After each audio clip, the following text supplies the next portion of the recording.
നമസ്കാരം.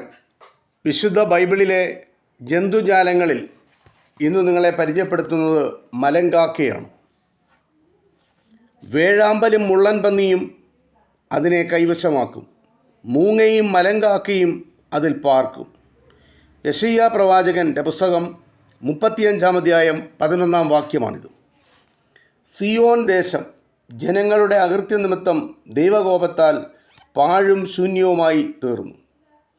ഇത് പ്രവചിക്കുന്ന സന്ദർഭമാണ് ഈ വാക്യത്തിൽ യെശയ്യാ പ്രവാചകൻ രേഖപ്പെടുത്തിയിരിക്കുന്നത്. നിർജ്ജന പ്രദേശത്ത് കാണുന്ന ജീവികളോടൊപ്പമാണ് മലങ്കാക്കയെപ്പറ്റി പറഞ്ഞിരിക്കുന്നത്. അതിഭയങ്കരമായ മഹാപ്രളയത്തിൽ ഒഴുകി നടന്ന നോഹയുടെ പെട്ടകം മഴ ശമിച്ച ശേഷം ആരാരാത്ത് പർവ്വതത്തിൽ ഉറച്ചു. ഭൂമിയിലെ ജലനിരപ്പ് എത്രമാത്രം കുറഞ്ഞുവെന്നറിയാൻ നോഹ പെട്ടകത്തിൻ്റെ കിളിവാതിൽ തുറന്നു. ഒരു മലങ്കാക്കയെ പുറത്തുവിട്ടു.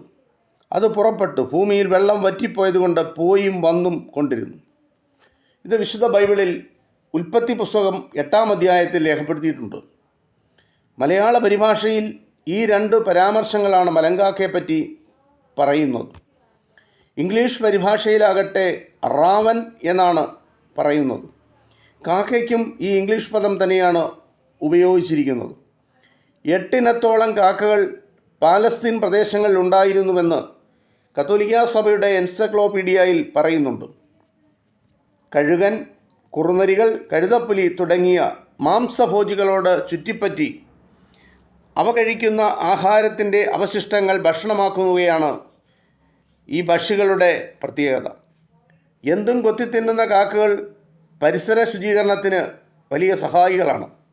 അശുദ്ധമായ പക്ഷികളുടെ പട്ടികയിൽ അതാതുവിധം കാക്കകൾ എന്ന് പരാമർശം ലേവ്യ പുസ്തകത്തിൽ രേഖപ്പെടുത്തിയിട്ടുണ്ട്. പഴയ നിയമ പുസ്തകത്തിൽ ആവർത്തന പുസ്തകത്തിലും ഇത് രേഖപ്പെടുത്തിയിട്ടുണ്ട്.